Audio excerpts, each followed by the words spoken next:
Good morning, good morning, good morning, good morning sa inyong lahat. Nandito naman si Ate B, sa Simpleng Buhay USA. Kumusta kayong lahat mga kababayan?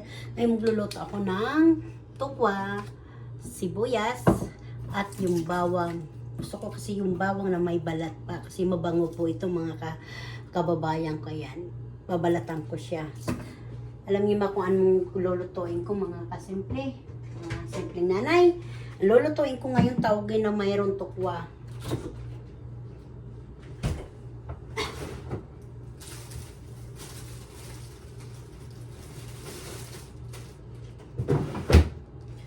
Ito po yung tauge. Hindi ko pa binuksan.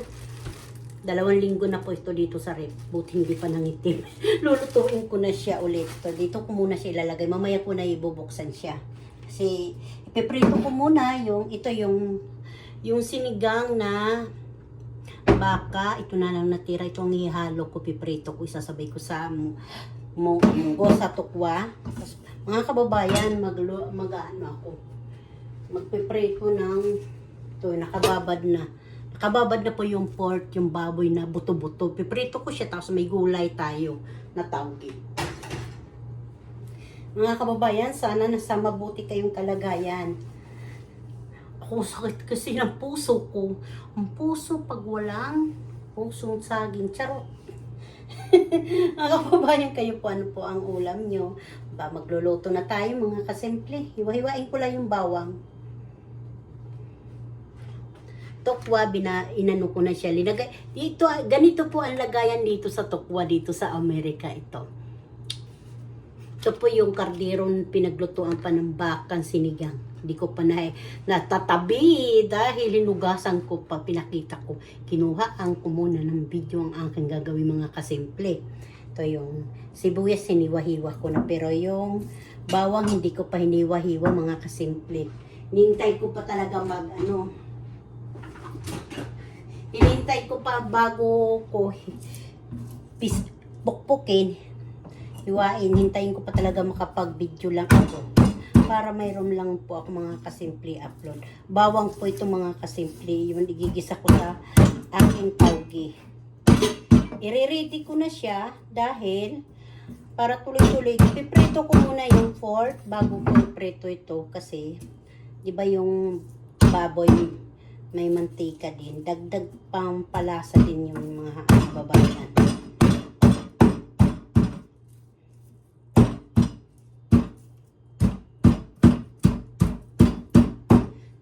Gawa ito dito ng mister ko. Oh.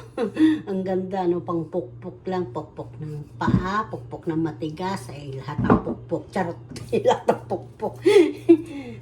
Tatanggalan ko ng mga kasimple ng ano ba ito? Balat na yung bawang. Ang bango-bango. Gusto ko kasi ganito. Kaya minsan ginagawa ko sabihan ko pag mister ko namimili, sabi ko bili siya ng bawang na ganito, na buo. Itong buo. Kasi gusto niya itong mga kasimple.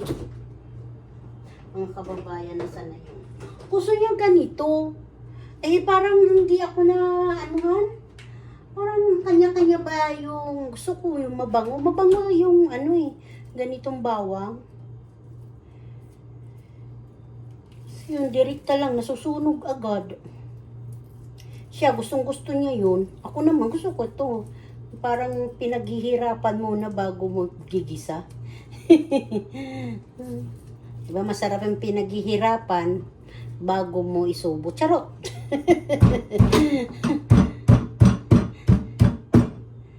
Tinatanggal ko na. Ano po dito mga kababayan? Lunes po ng hapon. Kumusta kayong lahat yan mga kababayan? Tumatalsik pa. Mukhang malalaki oh.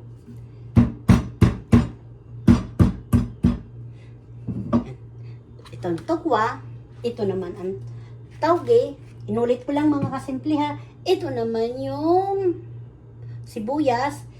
Ito naman yung panghalo ko sa yung baka na sinigang. Hinugasan ko lang para matanggal yung asim.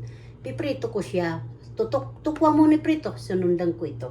Katapos, ipiprito ko muna yung pork. pa, di ba? Buto-buto po ito mga kasimple. Masarap po yan. Ay, sorry. What can I do? Click inside.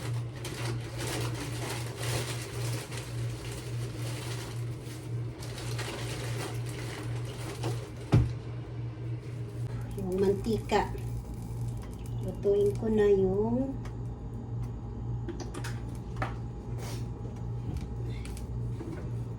pork.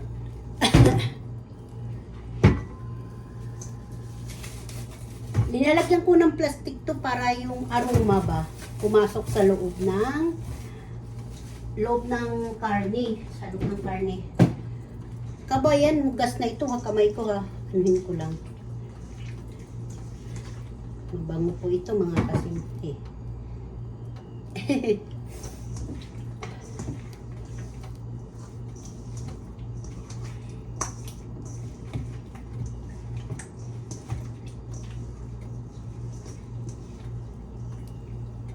Lagyan ko ng harina para hindi tumalsik.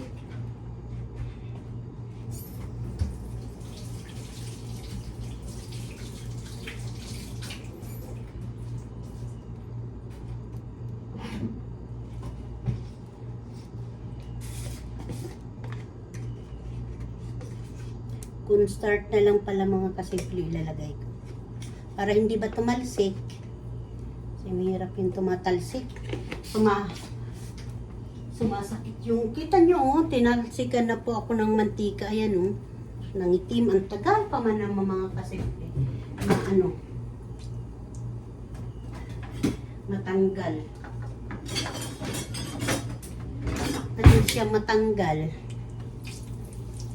Halo-haloin ko lang yung cornstarch para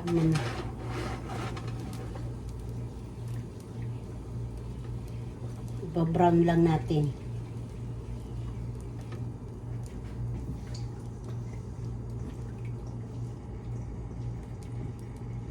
Ito na po mga kasimple. Mga kababayan, ito na yung preto kong yung buto-buto na baboy. Okay na po ito. Kasi pag nasobrahan po yan, matigas na po yan.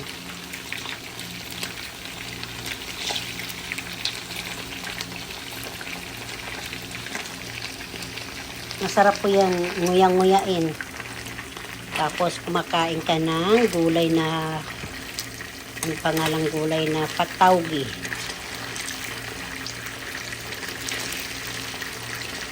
Diba? Harina lang, yung cornstarch lang. Oh, hindi na siya tumalsik. Konti lang na cornstarch. Painitin ang mantika. Tapos lagyan na ng kung ano nandyan sa inyo. Harina, cornstarch. So, pareho lang naman yun. Yan. Didikit na siya dito sa linuluto nyo. Kung ano lulutuin nyo. Para hindi tumalsik. Kaya tinan mo naman yung aking kamay. Oh, yan na, tinalsikan ng mantika na hindi ko nalagyan ng cornstarch noon. Nagluto ako ng baboy. Ito na po yung tokwa. Naluto ko na po mga kasimple. Tabi ko na lang siya dito.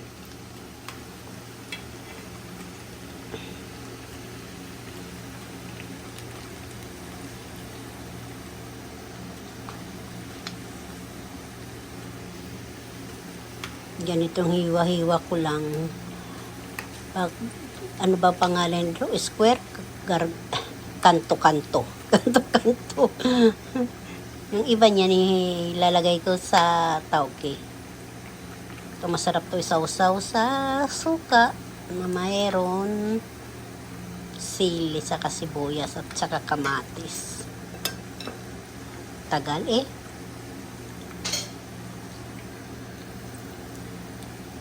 Dito ko na rin ipigigisa yung yung tauge mga kasimple. Babawasan ko lang ng mantika kasi marami mantika. Baka tayo ma-over sa mantika mga kababayan. Kaya konti-konti lang. Mahirap naman wala tayong mantika din sa katawan. Hindi tayo madudulas. Charot.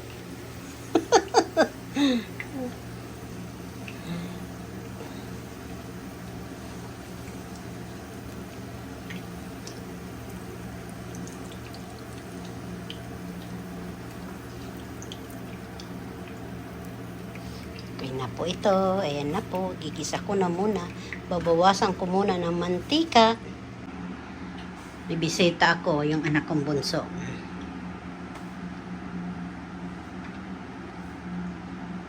Tanghalian siya dito.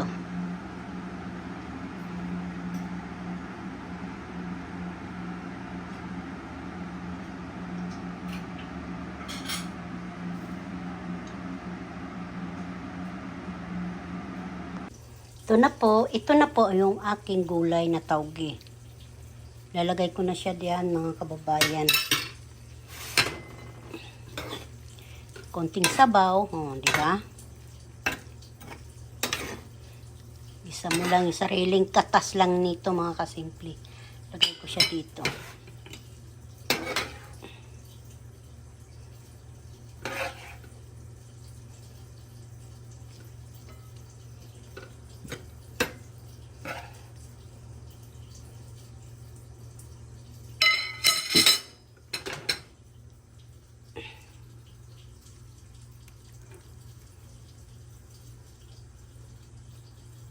Ayan na po ang aking gulay.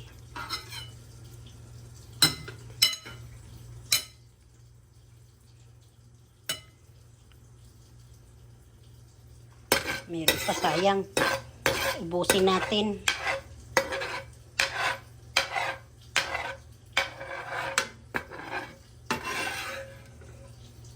Sayang nga ni.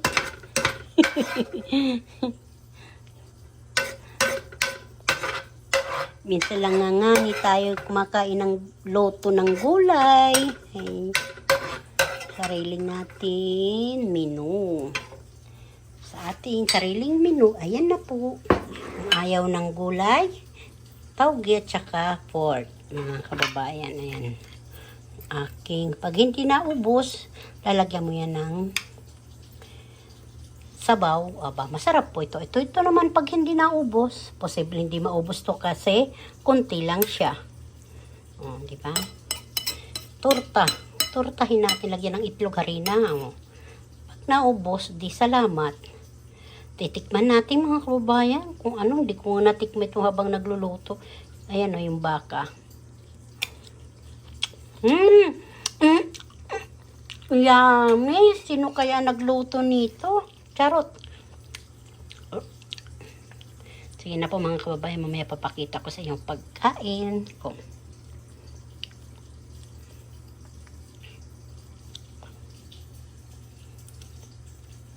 Pag dito naman, mga kababayan, mag-ano kayo ng toyo, kalamansi, at saka kamatis, sibuyas, pipino. Sasaw-saw mo na habang kumakain.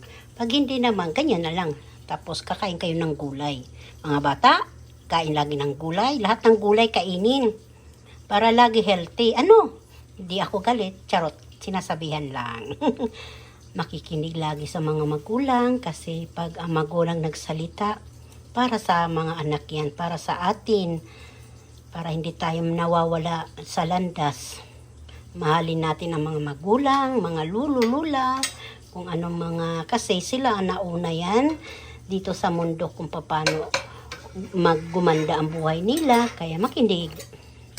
Kasi ang pagsisisi huli lang, di ba? Kailangan makinig sa magulang, sa kuya, o nga ni sa mga kamag-anak, makinig. Kasi kung nagkakaroon tayo ng problema, ang kamag-anak ang lumalapit sa atin. Mga kaibigan na mababait, ayan ang mga lumalapit sa atin.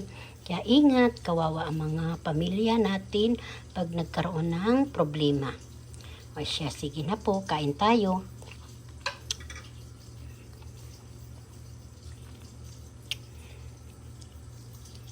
Nguyang-nguya na ako. Tapos yung mayabas, ito na lang natira. Ito na lang siya natira, mga kababayan. Ayan guwaba. Kagabi po yan natira. Kain na po tayo. Thank you, Lord, sa biyayang blessing niyo sa akin ngayon. Kain po tayo. Kain po. Upang tatapon yung sabaw. Mga kababayan, magkakamay lang ako, ha? Kukuha lang ako ng gulay. Paborito kong gulay. Kain po kayo lahat dyan. Yung nanonood, kain. Kakamay lang ako, ha?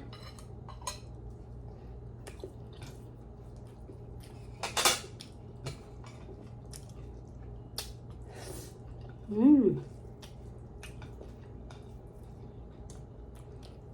Yummy.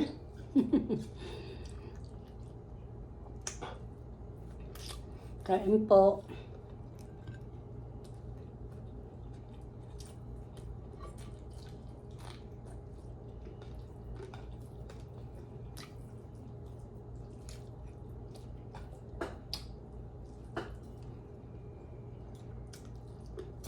Mainit dito, grabe. Pag mainit, mainit talaga. Pag malamig, malamig na. Mm.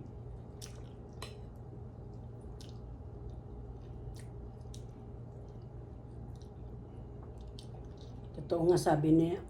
Kasi nauna kumain yung anak kong bunso.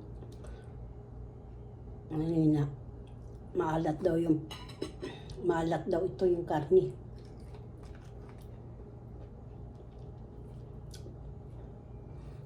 Maalat nga.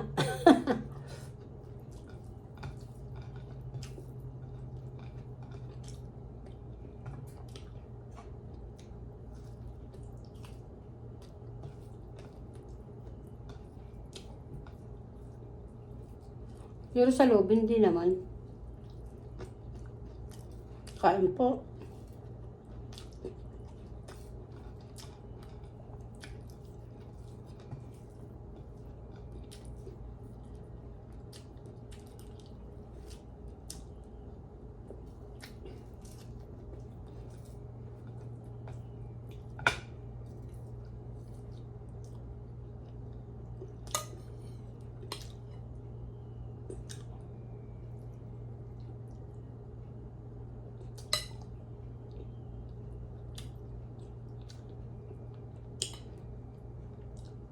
Grabe, yung sarap ng taugi, mga kababayan.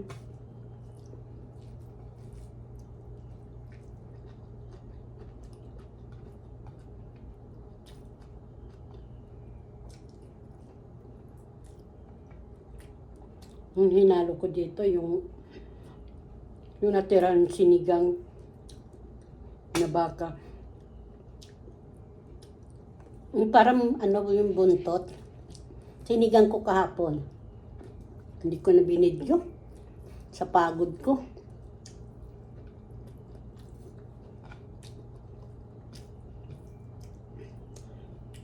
Pitong piraso. Pitong hiwa. Natira isa. Kontra naman na mailalagay sa freezer. Hiniwa-hiwa ko na. Kasi, pag nagguguto ako, maglulugaw ba, yun na lang sana ihalo ko. Wala. Naisip ko ihalo ko na lang sa taugi.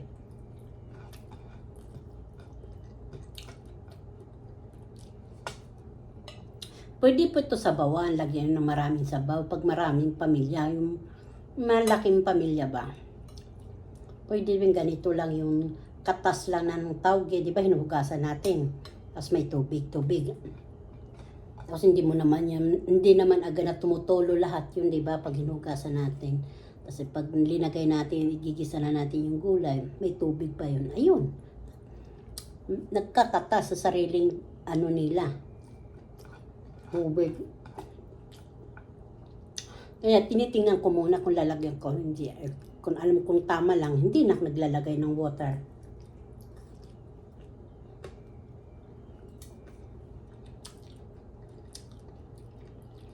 Kababayan, sarap din ito haluan ng kangkong, ganas. Yung ganas, talbos ng kamote.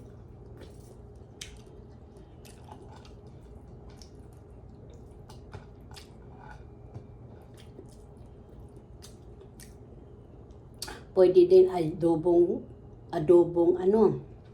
taugi. O adobong tokwa. Haluan mo ng isang itlog.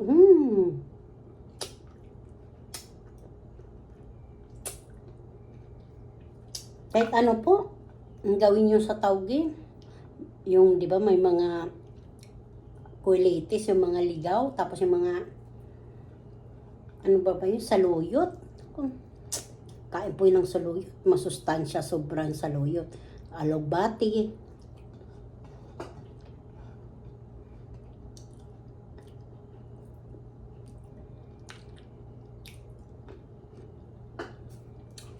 Tapos pako. Kung marami kayo pako, pako.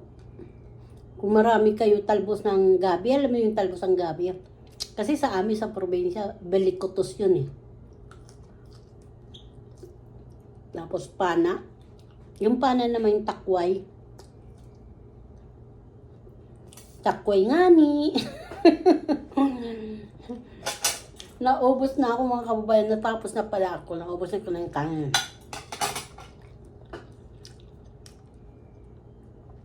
Di na ako dumadami ng kain.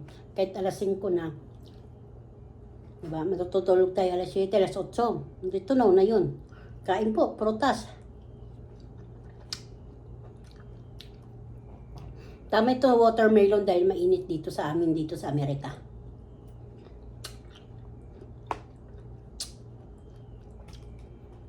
Ino-order din ito mga kababayan. Kung order ka, ang pangalan,